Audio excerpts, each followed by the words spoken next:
네, 오늘 우리에게 주시는 하나님 말씀은 구약 성경 잠언 1장에서 7절 말씀, 그리고 9장에서 10절 말씀 두 군데입니다. 구약 성경 잠언 1장 7절, 9장 10절. 구약 성경 911페이지 부근에 있습니다. 우리 단 두 절이기 때문에 다 같이 합독하도록 하겠습니다. 먼저 잠언 1장 7절 같이 읽겠습니다. 여호와를 경외하는 것이 지식의 근본이거늘 미련한 자는 지혜와 훈계를 멸시하시느니라. 아멘. 그 다음에 9장 10절 말씀 같이 읽겠습니다. 여호와를 경외하는 것이 지혜의 근본이요 거룩하신 자를 아는 것이 명철이니라. 아멘. 네, 오늘 우리 이렇게 같이 서로 인사하면 좋겠습니다. 여호와를 경외함으로 지혜와 지식을 얻으시기를 축복합니다. 오늘 제목 그대로를 가지고 좌우 또 양옆에 계신 분, 앞뒤로 계신 분들께 인사하겠습니다. 여호와를 경외함으로 지혜와 지식을 얻으시기를 축복합니다. 참으로 지혜와 지식을 얻으시기를 축복합니다. 제가 지난 7월 달에 금요 성령 집회를 인도했는데 그때 참석하신 분들에게만 제가 한 가지 퀴즈를 내도록 하겠습니다. 우리 학생들 말고, 우리 청소년부 교사와 학생들 말고요. 제가 지난 7월 달에 금요 성령 집회를 인도했는데요. 그때 제가 앞에서 한 가지 공약을 했거든요. 8월 달에 제가 청소년부에서 무엇을 하겠습니다 라고 공약을 했는데 혹시 기억나시는 분 계신가요? 뭐라고 하셨죠? 지금 누구? 자문이, 누가 하셨어요, 지금? 예. 1부 예배 들으신 거 아니죠? 예. 저 1부 예배 때도 했는데. 이따가 제가 개인적으로 상을 드리도록 하겠습니다. 너무 기대하지 마시고. 사실 준비 안 했는데, 뭐라도 드려야 될 것 같아서. 네. 제가 8월 1일부터 31일까지, 31일로 되어 있잖아요, 8월이요. 그리고 잠언도 마침 31장으로 되어 있어서 또 마침 우리 학생들이 방학이다 보니까 방학 때 말씀을 읽혀야겠다. 특별히 우리 학생들에게 지혜의 말씀인 잠언을 같이 읽어야겠다 해가지고 8월 한 달 동안 잠언 챌린지를 실시하고 있습니다. 지금 벌써 어저께까지 16일차, 이제 반이 지나갔는데 제가 확인한 바로는 우리 학생들이 대부분이 지금 잠언 챌린지에 열심히 참여해주고 있어요. 지금 이쪽에 저희 청소년 학생들 앉아있거든요. 얘들아 다 하고 있지? 예, 지금 다 하고 있어요, 이 친구들. 억지로 하는 거 아닌 것 같아요.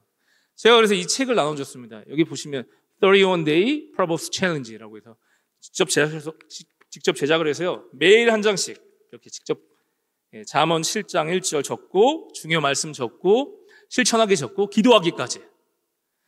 저희 아이도 제 자녀도 청소년부에 있기 때문에 제가 가끔씩 들여다보거든요. 잘하고 있는지. 네, 열심히 하고 있는 것 같더라고요. 내용도 좋고. 그래서 매일매일 우리 친구들이 성실하게 제가 나눠준 책자를 열심히 기록하는 것을 보면서 제가 참 마음이 뿌듯했습니다. 감사했고요. 물론 제가 8월 한 달 동안 이 잠언 챌린지를 다 기록해서 31일 날 저에게 갖고 오는 친구에게는 어마어마한 상을 주겠다고 제가 공약을 했는데 그것 때문인지는 몰라도 우리 아이들이 어쨌든 열심히 하는 모습 자체가 너무나 귀하고요. 아무튼 이 과정을 통해서 우리 아이들이 하나님 말씀을 가까이 하고 말씀을 통해 지혜와 지식을 얻기를 주님의 이름으로 축복합니다. 매일 잠언 한 장씩 읽으면서 중요 구절이 들어오잖아요. 또 반복되는 구절이 있는데 이 잠언의 말씀 중에서 다 중요하지만 그 중에서도 가장 중요하다고 할 수 있는 것은 뭐니 해도 지혜 그리고 지식입니다. 지혜의 왕 솔로몬이 자기 자녀들에게 주는 말씀이 바로 잠언입니다. 주는 하나님의 말씀이 잠언인데 그 핵심이 내 아들아, 내 딸아, 지혜를 얻어라, 지식을 얻으라입니다. 인간이 이 세상을 살아감에 있어서 필수 요소를 뽑는다면 최우선 순위에 반드시 지혜와 지식이 있을 것입니다. 먼저 지식은요, 인간이 이 세상이 어떠한지를 이해할 수 있고요, 사람과 사물을 직간접적으로 경험할 수 있어서 이 지식으로 말미암아 삶이 어떠한지를 이해할 수가 있습니다. 오늘날에는요, 책이 있고요, 또 인터넷이 있고요, 또 유튜브가 있어서 우리는 지식과 정보의 홍수 속에 살고 있지요. 그렇기 때문에 올바른 지식을 습득하는 것이 얼마나 중요한지 모릅니다. 만약에 제대로 된 지식을 습득하지 못하거나 혹은 무식하게 되면요, 이 세상의 삶에 대한 이해력이 떨어지기 때문에 실수할 수 있고 넘어질 수 있고요, 힘들어지고 어려운 길을 가게 되고 잘못된 길로 나아갈 수가 있습니다. 아는 것이 힘이다, 이 명제처럼 지식은 인간의 삶을 풍요롭게 하기 위한 매우 필수적인 요소로 우리가 반드시 갖춰야 할 것입니다. 모두가 동의하실 거고요. 또한 지혜는 제가 이번에 사전적 의미를 살펴보니까 사물의 이치를 깨닫고 정확하게 처리하는 능력이다. 이게 지혜라는 거예요. 쉽게 말해서요, 사례를 잘 분별하고요, 상황에 맞게 행동하는 능력입니다. 문제가 생겼을 때 그 문제의 핵심을 잘 파악해서 아주 적절하게 잘 처리하는 능력, 이게 바로 지혜라는 것이죠. 그러므로 이 지혜로운 사람이 곁에 있을 때에는요, 일이 아주 효율적이고 수월하게 순조롭게 처리될 수 있어요. 그래서 누구나가 자기 옆에 지혜로운 사람을 두기를 원합니다. 저도 아시는 바와 같이 저도 주중에 일을 하거든요. 일을 하는데 마침 제 동료가 너무 지혜로운 사람이에요. 아주 지혜롭고 창의적인 사람이라서 그 친구랑 함께 일하면 모든 일이 수월하게 잘 되는 것을 제가 경험했습니다. 아주 덕을 많이 보고 있습니다, 지금도. 그래서 우리가 이 삶을 살아가면서 숱한 어려움들을 만나고요, 또 실타래처럼 얽히고 설킨 이 문제들을 마주할 때 어떻게 해결해 나가야 할지, 어떤 결정을 내려야 하는지 늘 올바른 판단과 선택이 요구가 되는데, 이를 위해서는 지혜로움이 너무나 절실하게 우리 삶에 필요하다는 것이죠. 그러므로 이 지식과 지혜는요, 있어도 그만, 없어도 그만이 아니라 반드시 갖추어야 할 복 중에 복인 것입니다. 그러면 어떻게 우리는 지혜와 지식을, 특별히 우리 그리스도인들은요, 지혜와 지식을 어떻게 얻을 수 있겠습니까? 우리가 읽었던 잠언 1장 7절과 9장 10절 말씀 다시 같이 한번 읽어보겠습니다. 시작. 여호와를 경외하는 것이 지식의 근본이거늘 미련한 자는 지혜와 훈계를 멸시하느니라. 여호와를 경외하는 것이 지혜의 근본이요 거룩하신 자를 아는 것이 명철이니라. 지식의 근본, 지혜의 근본이 무엇입니까? 바로 여호와를 경외하는 것이었어요. 여호와를 경외하고 그분을 아는 것이 모든 지식과 지혜의 출발점이다, 시작이다라고 말씀하십니다.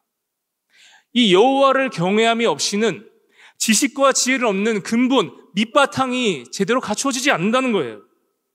그러므로 우리는 자연스럽게 그러면 도대체 여호와를 경외하는 것이란 무엇이냐, 그런 궁금증을 가지고 나아가야 하겠습니다. 신앙생활을 하면서 아마 여기 계신 분들 다 여호와를 경외하십시오, 여호와를 경외하라, 아마 많이 들어보셨을 거예요. 많이. 저도 많이 들어봤거든요. 근데 이 경외라는 말이 쉬운 단어가 아니기 때문에 이 무슨 뜻인지가 잘 이해가 안 가요. 저조차도 아직도 여호와를 경외하라가 확실하게 저에게 들리진 않습니다. 한자로 풀어보면 공경할 경자에다가 두려워할 외자입니다. 그래서 여호와를 두려워하며 공경하라, 이렇게 해석할 수가 있는데 이게 과연 무슨 뜻인지요? 잘 이해가 가지 않죠.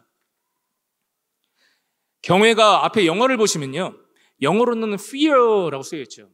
두려움입니다. 두려움이라는 뜻만을 가지고 있어요. 그리고 본래 히브리어도 이라라고 해가지고 두려움이라는 단어입니다.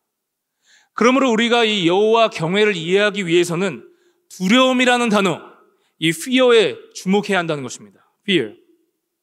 경외 혹은 두려움, fear는 성경 전체적으로 보면요, 무려 171회가 나타나요.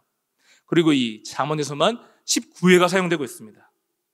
근데 이 경외는요, 이 두려움은 특징이 무엇을 두려움으로 삼느냐에 따라서 그 결과가 달라진다는 거예요.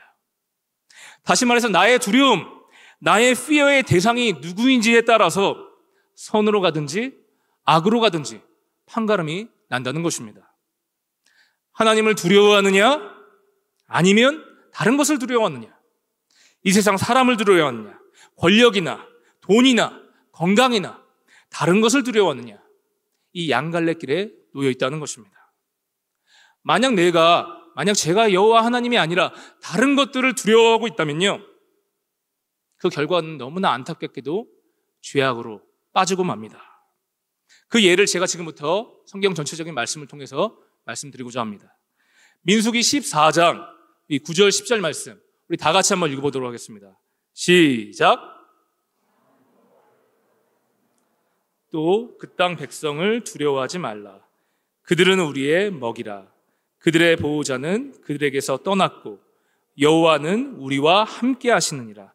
그들을 두려워하지 말라 하나 온 회중이 그들을 돌로 치려 하는데 그때의 여호와의 영광이 회막에서 이스라엘 모든 자손에게 나타나시니라. 아멘. 이 구약 시대에 하나님께서 모세와 이스라엘 민족에게 가나안 땅의 정복을 말씀하셨습니다. 그래서 이스라엘 각 지파에서 한 명씩 대표를 뽑아서 12명이 정탐꾼으로 이 가나안 땅을 40일간 정탐하고 돌아와서 평가를 내리는데요. 이 12명 중에 10명이 평가하기를 가나안 사람들은 마치 키가 크고 거인 족속같이 장대하여서 우리는 그들 앞에서 비교해봤을 때 한낱 메뚜기같이 너무나 연약한 존재라고 자기들을, 이스라엘 백성들을 폄하했습니다. 이렇게 이 10명의 정탐꾼들의 내용을 들은 이스라엘 온 백성들은 가나안 족속에 대해서 두려움을 느끼기 시작했습니다. 그리고 급기야 지도자들을 부정하고 원망하기 시작했습니다. 인간의 눈에 보이는 이 세상의 현실을 마주하고 그 기골이 장대한 가나안 사람들의 겉모습에 두려움을 느낀 나머지 적과 꿀이 흐르는 가나안 땅을 약속의 땅으로 주시고자 말씀하신 그 하나님의 약속을 뒤로하게 되고요. 이스라엘 백성들은 약속을 붙잡는 것이 아니라 원망과 탄식을 쏟아내기 시작했습니다. 우리를 왜 애굽에서 인도해 내가지고 여기까지 오게 하셨고 우리를 죽게 하려 하시는 것입니까? 더 나아가서 자기들을 애굽에서 인도하여 낸 지도자 모세와 아론을 돌로 쳐 죽이려고까지 한 것입니다. 이 세상에 대한 두려움으로 마음이 휩싸이니까 노예로 있던 애굽에서 인도하여 낸 놀라운 하나님의 구원을 원망하게 되고요. 도리어 악으로 갚으려는 행동이 나타나는 거예요. 두려움의 대상이 하나님이 아니라 세상 사람이 되니까 죄악이 발동하게 된 것입니다. 이렇게 하나님을 두려워하지 않고 세상을 두려워하게 되면 악으로, 죄로 치닫게 된다는 것입니다. 또 다른 예로는요, 사무엘상 15장에 보시면 이스라엘의 초대 왕인 사울의 두려움이 나타납니다. 사무엘상 15장 24절 말씀 다 같이 한번 읽어보겠습니다. 시작. 내가 범죄하였나이다. 내가 여호와의 명령과 당신의 말씀을 어긴 것은 내가 백성을 두려워하여서 그들의 말을 청종하였음이니이다. 이 부분은요, 하나님이 사울 왕에게 이스라엘을 대적한 아말렉 족속을 쳐서 그 모든 소유를 남기지 말고 진멸하라고 명령을 하셨습니다. 그렇게 악을 완전하게 물리칠 것을 하나님이 명하신 거예요. 그런데 사울 왕은 아말렉 족속을 물리친 후에 아말렉 족속의 왕인 아각을 살려두었고요. 또 전리품 중에서 가장 좋은 양, 소, 기름진 것과 모든 좋은 것들은 남겨두고 하찮은 것들만 다 진멸했습니다. 자, 이에 대해서 사울이 변명하기를 백성들의 말, 그들의 의견을 내가 더 두려워하여서 하나님의 명령을 거역하게 되었다 얘기하고 있습니다. 백성들의 말을 따라 잘못된 결정을 내리고 만 거예요. 백성들의 니즈, 백성들의 욕구에 응답하고자 혹은 자신의 마음속에 있는 탐욕을 실현하고자 하나님의 말씀을 어기고 불순종하게 되고 만 것입니다. 자, 그러므로 여기서도 하나님의 말씀보다 백성들의 말을 더 따라간 나머지 하나님의 약속의 말씀을 뒤로하고 하나님의 명령을 무시하고 범죄를 저지른 것입니다. 또 한 가지 예를 제가 더 말씀드리겠습니다. 신약의 사복음서를 보면요, 유대 총독 본디오 빌라도가 성난 군중의 빗발치는 요구와 또 자기 권력에 대한 유지를 위해서 그 두려움에 휩싸여서 아무 죄도 없으신 예수님을 십자가에 못 박도록 결정하는 내용이 나옵니다. 우리 누가복음과 요한복음 말씀 같이 한번 연이어서 읽도록 하겠습니다. 누가복음 23장 22절 23절 시작. 이 사람이 무슨 악한 일을 하였느냐? 나는 그에게서 죽일 죄를 찾지 못하였나니 때려서 놓으리라 하니 그들이 큰 소리로 재촉하여 십자가에 못 박기를 구하니 그들의 소리가 이긴지라. 이어서 요한복음 19장 12절 말씀 시작.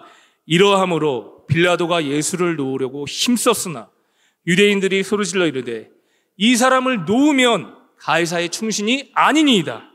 무릇 자기를 왕이라 하는 자는 가이사를 반역하는 것이니이다. 아멘. 빌라도가 자신의 권력을 유지하기 위해서 그리고 군중의 큰 목소리, 성난 목소리에 못 이겨서요. 결국에는 죄 없으신 예수님을 십자가의 극형에 처하는 평생 씻을 수 없는 중죄를 범하고 말았습니다. 이처럼 하나님이 아닌 다른 것을 더 두려워할 때 그 결과는요, 하나님의 약속을 저버리고 하나님에게서 떠나고 하나님의 명령을 어기고 죄악으로 치닫게 된다고 많은 거예요. 여기서 우리는 한 가지 의문이 들 수 있는데요. 도대체 이 두려움이 무엇이길래 사람이 두려움에 빠지면 이러한 잘못된 결과로 치닫게 되는 것일까요? 왜 그런 걸까요? 그것은 이 두려움이 가져다주는 속성 때문에 그렇습니다. 여러분들은 언제 두려움을 느끼십니까? 언제 이 무서움을 느끼시죠? 인간은 위험을 감지할 때 본능적으로 두려움을 느낍니다. 내 미래가 불안할 때 두려움이 찾아오는 것이죠. 내 자리, 내 입지가 안정적이지 않다고 느낄 때 두려움이 막 몰려옵니다. 나와 우리 가족이나 또 우리 공동체가 잘못될 것 같을 때 두려움이 엄습합니다. 더 나아가서 내 자신이나 누군가가 다치거나 혹은 죽을 것 같을 때 우리는 극한 두려움을 경험하게 되는 것입니다. 그러니까 한마디로 잘못될 것 같을 때, 뭔가 안 될 것 같을 때 우리는 두려움을 느끼고요. 이것은 내 힘으로는 지금 상황을 어떻게 할 수 없을 것 같다고 느낄 때, 두려움의 대상이 나보다 더 강하다는 것을 느낄 때 우리는 두려움을 느끼는 것입니다. 두려움을 느껴요. 이렇게 두려움을 느낄 때, 두려움이 나한테 몰려올 때 우리가 이 두려운 감정을 그대로 놔두면요, 단순히 그 감정으로, 그 느낌으로 그냥 끝나지가 않는다는 거예요. 왜냐하면요, 두려움은 인간을 사로잡는 속성이 있기 때문입니다. 그래서 우리가 어떻게 표현하죠? 두려움에 휩싸인다. 두려움에 사로잡힌다. 사로잡히는 거예요. 잡히는 거예요. 이렇게 두려움에 사로잡히게 되면요, 그 두려움에 지배를 당하게 되고요, 그 불안과 압박에 못 이겨서요, 걱정과 근심으로 빠져버리게 되고요, 이는 그릇된 판단과 행동으로 나아가게 되고 만다는 거예요. 그것이 바로 우리가 앞서서 살펴보았던 말씀들, 이스라엘 백성과 사울 왕과 이 본디오 빌라도와 같이 이 두려움으로 인해서 하나님의 말씀을 어기고 죄악으로 치닫게 되는 것을 발견하게 된 것입니다. 결국 이것은요, 나의 생사화복이 내가 잘되고 내가 평안하고 내가 복되는 것이 이 세상에 있다는 고백이에요. 이 세상에 있다는 고백입니다. 권력에 있고요, 명예에 있고요, 부에 있고요, 기타 등등의 그것에 두려움이 있고 그것에 나의 평안과 안녕이 있다고 생각하기 때문에 우리는 건강이나 이 세상 권력이나 또 이 세상 부에 우리는 목이 메어 있는 것입니다. 그것에 지배를 당하여 두려움을 느끼고요, 급기야 이 세상을 의지하다가 결국에는 죄악으로 빠지게 된다는 것입니다. 하나님을 떠나게 된다는 것이죠. 지금 이 말씀을 준비하는 저조차도 바로 어제 오랜만에 제가 캐나다 국세청 CRA 홈페이지를 들어가 봤습니다. 제가 몇 개월 전에 차일드 베네핏을 신청을 했거든요. 몇 개월 전에 차일드 베네핏을 신청을 하고 서류를 다 보냈고 이제 몇 개월이 지났는데 이제는 됐으려나고 들어가 봤는데 아직도 안 돼 있는 거예요. 아직도 안 돼 있어요. 도대체 언제쯤 되려는지 이게 아직도 안 돼 있는 거예요. 왜 이렇게 여기는 느릴까? 한국은 하루면 될 텐데. 이렇게 돈 문제, 집 문제, 또 아이들 학원 문제, 앞으로의 생활 문제, 학교 문제, 이게 점점 이 걱정과 두려움이 또 저한테 몰려오기 시작하는 거예요. 답답해지는 거예요. 언제 될지 언제 받을지 모르는 거니까요. CRA만 아는 거예요. CRA만. 이렇게 괴롭고 답답한 마음을 제가 어저께 저희 아내한테 쏟아냈죠. 도대체 왜 안 되는 거냐? 나 너무 힘들다 이제는. 답답하다 지치다. 그러니까 제 아내가 저한테 뭐라고 한지 아십니까? 여호와를 경외하면서 이겨내시길 바란다고 합니다. 야, 여호와를 경외함으로 견디라. 주여. 예, 제가 이렇게 말씀을 준비한 저조차도 이렇게 그냥 두려움에 빠지는데 제 옆에서 제 아내가 저를 정신 차리게 해준 거예요. 여호와를 경외하면서 견뎌라. 그렇게 이겨내라. 하나님은 이 잠언 말씀을 통해 저희에게 분명하게 말씀하신다는 거죠. 우리 잠언 말씀 한번 쫙 읽어볼까요? 3장 7절, 8장 13절, 16장 6절 말씀. 시작. 스스로 지혜롭게 여기지 말지어다. 여호와를 경외하며 악을 떠날지어다. 여호와를 경외하는 것은 악을 미워하는 것이라. 나는 교만과 거만과 악한 행실과 패역한 입을 미워하느니라. 인자와 진리로 인하여 죄악이 속하게 되고 여호와를 경외함으로 말미암아 악에서 떠나게 되느니라. 할렐루야. 여호와를 경외했을 때 비로소 악을 떠난다는 거예요. 여호와를 경외했을 때 비로소 악을 이길 수 있다. 악을 떠날 수 있다. 악을 물리칠 수 있다. 더 나아가서 마태복음 10장 28절 말씀 우리 다 같이 한번 읽어보겠습니다. 시작. 몸은 죽여도 영혼은 능히 죽이지 못하는 자들을 두려워하지 말고 오직 몸과 영혼을 능히 지옥에 멸하실 수 있는 이를 두려워하라. 우리 이 말씀 보면서 우리가 꼭 깨달아야 할 것은요, 이 세상이 결코 나를 어찌할 수 없다는 것입니다. 세상의 권세, 자리, 돈, 건강 등등 이 세상이 던져주는 두려움은요, 가짜라는 거예요. 나를 죄악으로 치닫게 하려는 악마의 속임수라는 것입니다. 실체가 아니라는 것입니다. 우리는 말씀을 통해서 참으로 나의 생사화복을 주관하시는 분은 여호와 하나님이시다라는 고백을 해야 할 줄 믿습니다. 그분이 천국과 지옥의 열쇠를 쥐고 계시기 때문에, 그분이 나의 생사, 나의 죽고 사는 문제를 쥐고 계시기 때문에, 그분이 나의 복과 화를 쥐고 계신 분이시기 때문에 이 세상을 두려워할 것이 아니라 구원과 심판의 주 여호와 하나님을 두려워해야 하는 줄 믿습니다. 결국은요, 여호와를 경외라 하는 것은요, 여호와를 두려워하라는 것이고요, 이것은요, 여호와 하나님 말씀에 사로잡히라는 것입니다. 아까 두려움에 사로잡히는 것처럼 여호와를 두려워하라는 것은요, 여호와의 말씀에 사로잡혀라. 말씀에 휩싸여라. 내 삶이 온전히 말씀의 지배를 받으라는 뜻입니다. 그렇게 여호와를 경외함으로 그 말씀에 내 정신과 육체가 지배를 받음으로 악을 이기게 되고 악을 내어버리게 되고요, 하나님의 뜻을 살아가는, 그렇게 행동으로까지 나아가는 삶, 그것이 바로 하나님을 두려워하는 것이고요, 그것이 바로 이 세상을 잘 살아가는 지혜와 지식을 얻는 출발점인 줄 믿습니다. 자, 여기서 저희는 한 걸음을 더 나아가야 합니다. 우리가 지금까지는요, 여호와 하나님을 두려워하며 그 말씀에 사로잡히고 지배를 받는 것에 대해서 나누었는데, 아까 경외라는 글자가 외자는 두려워할 외자잖아요. 근데 앞자리에 있는 경자는 공경할 경자입니다. 이 공경할 경자에 대해서도 우리는 함께 말씀을 나누기 원합니다. 공경할 경자는요, 경배 혹은 예배와 연결된다는 것이죠. 그러므로 하나님을 향한 경외는 두려움으로 시작해서 예배로까지 나아간다는 의미입니다. 두려움으로 시작하여 예배로까지 나아가라. 구약 이스라엘 백성들의 삶의 중심은 여호와 하나님 한 분만을 독점적이고 배타적이고 생생하고 활기 있게 여호와 하나님 한 분만을 예배 올려드리는 그러한 삶이었습니다. 구약 이스라엘 백성들의 삶의 중심은 하나님을 향한 열렬한 예배였다는 것이죠. 그것이 여호와를 경외하는 삶의 모습이었습니다. 우리 신명기 10장 12절 13절 말씀 함께 읽어보겠습니다. 시작. 이스라엘아, 내 하나님 여호와께서 내게 요구하는 것이 무엇이냐? 곧 내 하나님 여호와를 경외하여서 그의 모든 도를 행하고 그를 사랑하며 마음을 다하고 뜻을 다하여 내 하나님 여호와를 섬기고 내가 오늘 내 행복을 위하여 내게 명하는 여호와의 명령과 규례를 지킬 것이 아니냐. 아멘. 하나님께서는 당신을 믿고 따르는 백성들에게 직접 요구하십니다.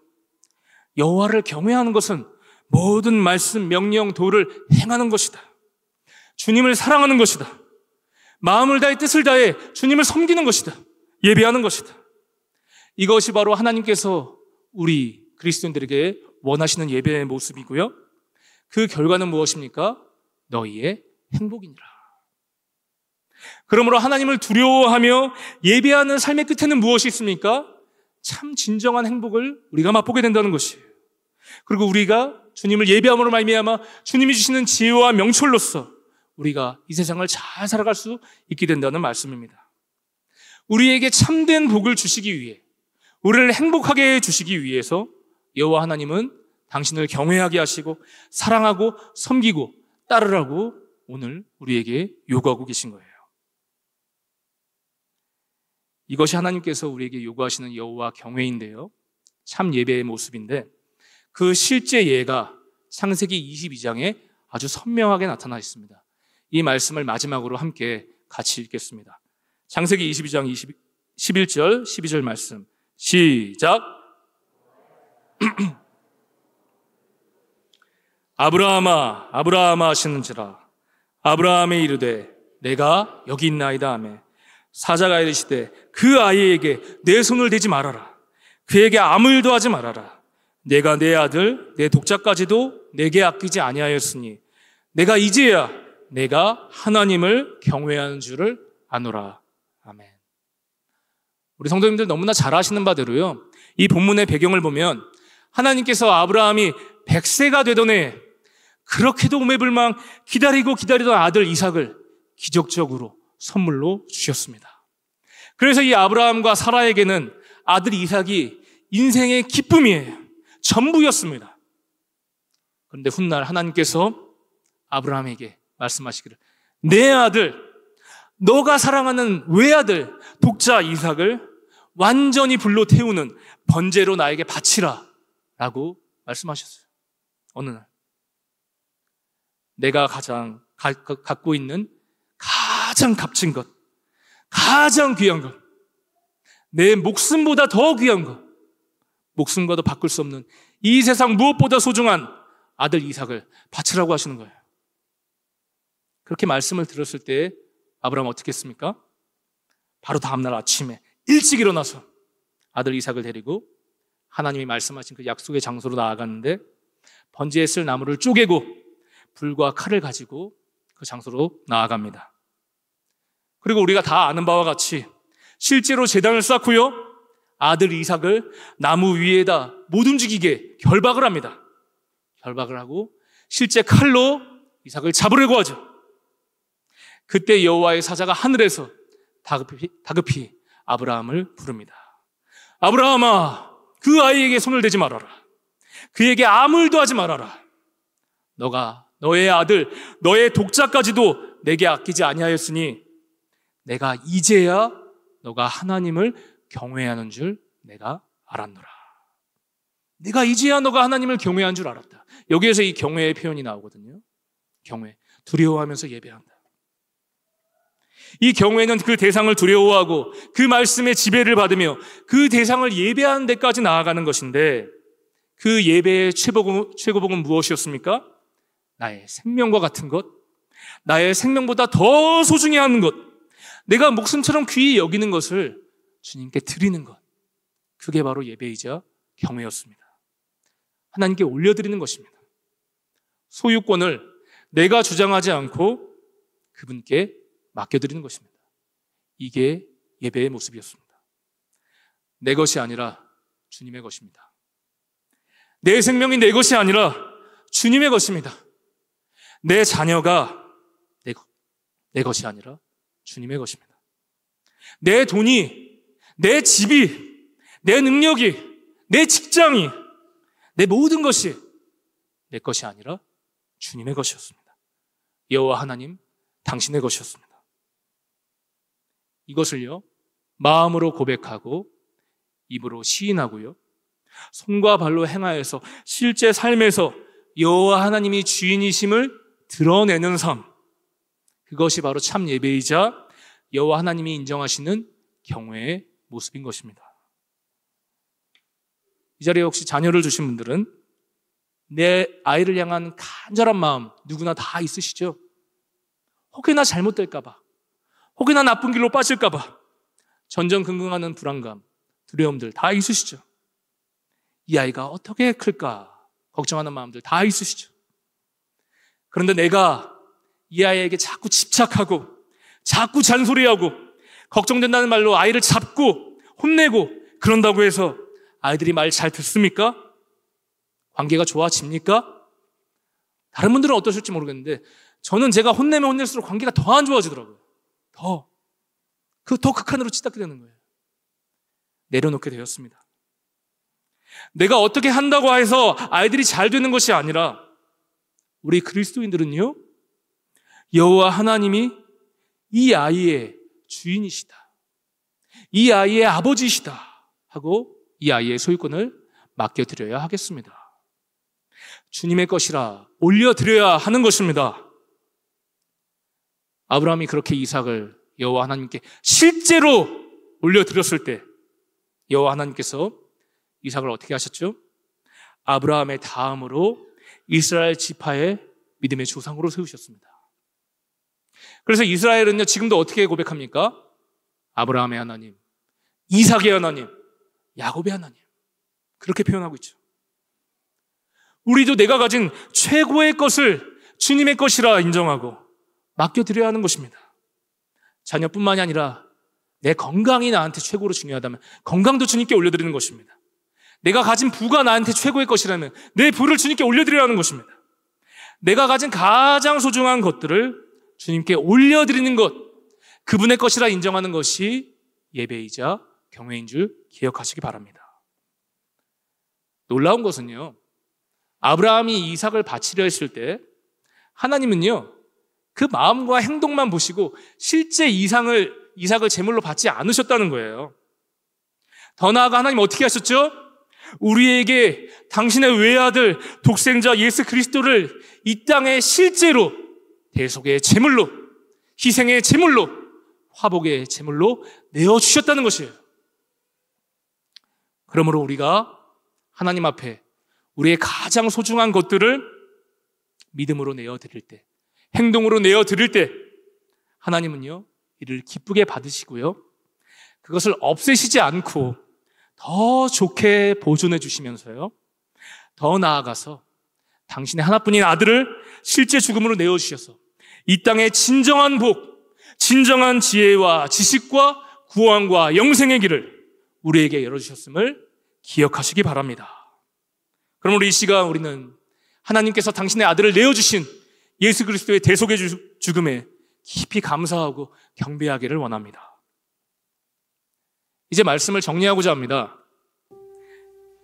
인간이 이 세상을 살아가는데 꼭 필요한 것이 있다면 올바른 지식과 지혜인데, 그것을 얻는 길은 오직 여호와 하나님을 경외하는 데 있습니다. 여호와 경외는요, 그분을 두려워하여 그분의 말씀에 사로잡히는 것이고요, 그분의 말씀에 지배를 받는 삶이었습니다. 더 나아가 마음 다해 뜻 다해 힘을 다해 주님을 사랑하고 섬기며 나의 가장 소중한 것을 주님 것이라 내어드리는 예배에 있었습니다. 삶에서 여호와를 경외함으로 인해 우리는 세상의 온갖 두려움으로부터 자유할 수 있게 되고요, 그때에 비로소 두려움을 내어 쫓을 수가 있습니다.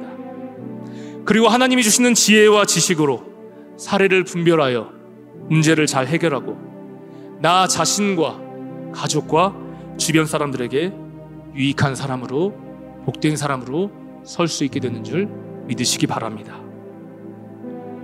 오늘 우리 주신 말씀을 따라 이 시간 함께 기도하기 원합니다. 먼저는요, 하나님 아버지, 이 세상의 돈, 명예, 권력, 건강, 또 사람에게 두려워하지 않게 하시고 실제 우리 인생의 생사화복의 주관자이신 여호와 하나님을 두려워하게 하여 주시옵소서. 하나님 말씀에 내가 사로잡히게 하여 주시옵소서. 그 말씀의 지배를 받아 두려움을 물리치고 죄악을 이기고 선한 편에 서게 하여 주시옵소서.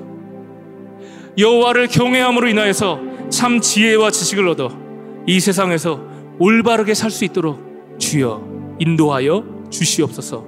이 시간 한 목소리로 같이 기도하기 원합니다. 하나님 아버지 감사합니다. 오늘 말씀을 통해 여호와 경외하는 것이 무엇인지 알게 하여 주시니 감사합니다.